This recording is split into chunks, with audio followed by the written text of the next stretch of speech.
Hello mga karisan, ayan, update lang tayo sa ating mga pelisitas na bagong kapon na sina Kiara at Samba. Ayan, so nandun sila mga karisan, nakahiga at ganito na ang gagawin natin para mapainom natin ng kanilang mga gamot. Ayan, so ganito ang gagawin natin mga karisan. So pakainin na natin sila. Ayan, nakatingin si Samba. So mayroon tayong binili dito na Kite Kat Food. Kite Kat Food, ayan guys. May binili tayo dito. So, lagyan natin yung pagkain nila para hindi na sila makapalaga.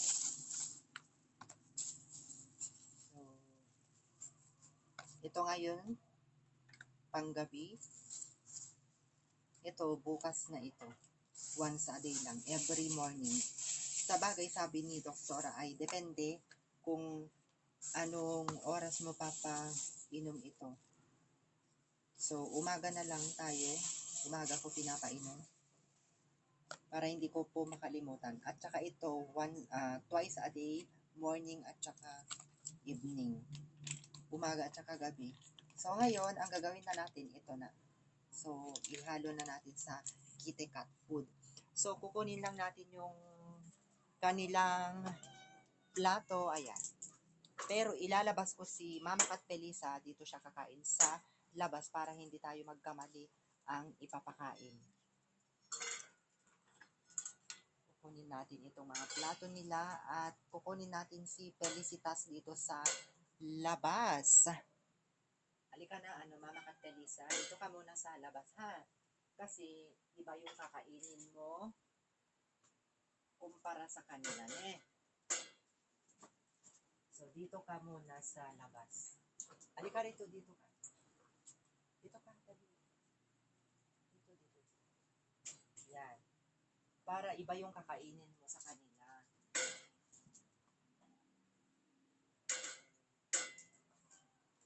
Yan, dito ka.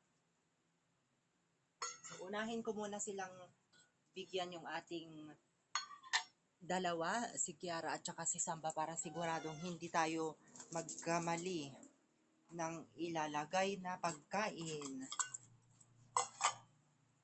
So, ilagay natin dito yung kakainin ng dalawa. Yan. So, eto na. Yan. So, ang gagawin ko, isang kutsara lang para lang kain nila yung kanilang gamot. Di bali, bigyan ko ulit sila ng cat food. So, ayan guys. Yan. Pampaano lang natin sa kanila. Yan. Para siguradong makain nila yung gamot. Kasi ang hirap talagang Yan. Ihalo ko dito. Pagkatapos nilang makain ito mga kalisen, kasi konti lang konti lang, saka ko lagyan din ng cat food, yung soy cat food. So ngayon, ito na, nakababad sa tubig yung dropper. Yan, wait lang.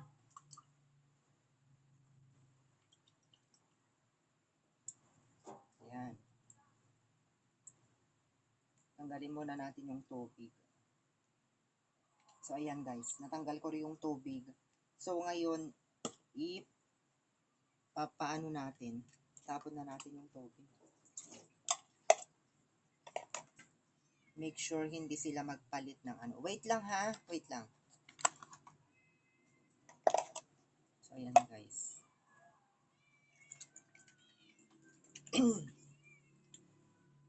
Halo ko.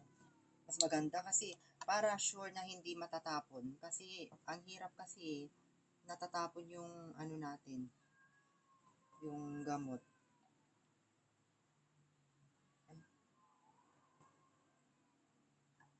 Ganito pala. Ayan guys. 2.5. Ayan. 2.5 siya, ganyan. 2.5 mga kalisan yung nilalagay natin din. Ilalagay na natin dito sa pagkain nila. O, di ba? Para ihalo na natin. Yan.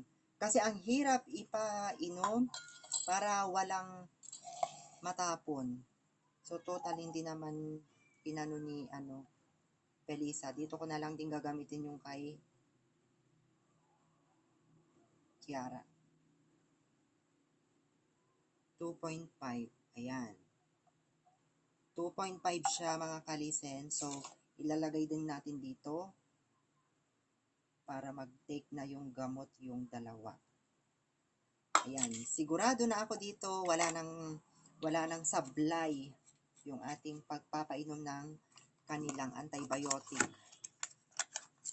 Ayan guys. So, ganito ang gagawin ko and kukuha tayo ng kutsara para ihalo na natin. Ayan. Sigurado na yung naihalo na sa pagkain nila. So, konti lang para siguradong So, tignan nga natin mga kalisan kung kakainin nila. At least, nandito na sa pagkain nila. Ayan. Inuna ko muna yung dalawa para siguradong hindi ako magkamali kung saan ko ilalagay yung kanilang kakainin. Ayan. Ito yung Kit Kat food na paborito nila dati. Nung may nagbigay, bumili tayo.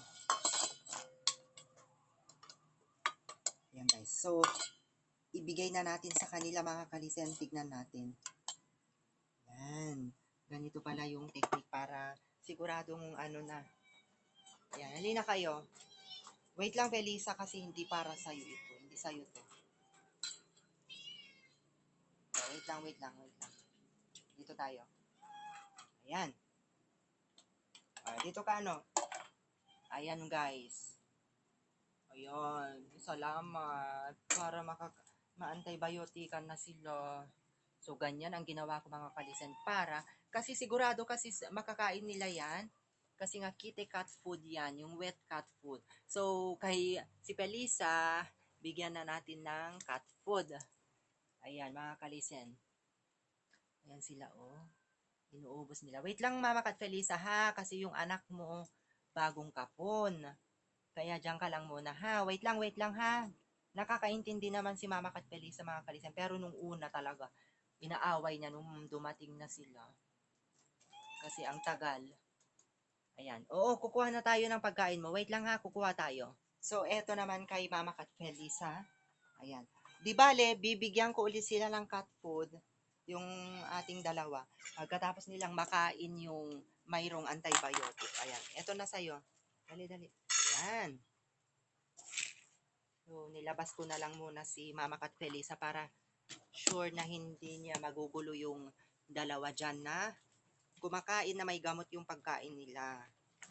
So, para sigurado hindi tayo magkamali, inuna ko yung dalawa at talagang sineperate ko na sila, pinaghiwalay ko na sila. Kasi mahirap na pag nagkamali tayo dyan ng ilalagay na gamot. Ayan, nakain na nila mga kanisan, tignan nyo, oh.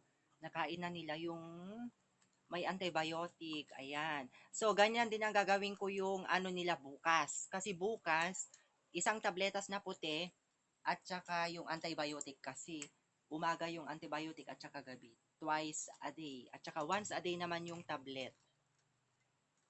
Pero pwede rin ng tanghali para hindi mag-away-away yung lasa. Baka pagmula ng hindi nila kakainin kapag iba-iba yung lasa. So ngayon tapos na si shh, wag mong agawin. Tapos na si Kiara. So pwede na natin lagyan ng cat food yan. Tsaka si Samba, oh, yan. At least nakain na nila mga kalisen at pumasok na yung antibiotic sa kanilang katawan. So, ganun lang ang gagawin natin mga kalisen hanggang maubos yung tinitake nilang gamot na antibiotic at saka yung puti. Hindi ko alam yung puti kasi good for 3 days lang. Baka pang yon para sa kirot siguro, no? Parang panaka-mefenamic na nila. Ayan. Nakakapagod talaga. So, ayan lamang mga kalisan yung ating update ng ating mga bagong kapon na Felicitas. Maraming salamat muli sa iyo, Madam, and God bless you always. Walang sawang pasasalamat. At sa inyo na rin mga kalisen, yung mga nag-aabang kung kumusta na yung ating mga Felicitas. Ayan lamang po. Bye-bye! Sa ating lahat, mag-ingat po tayo palagi.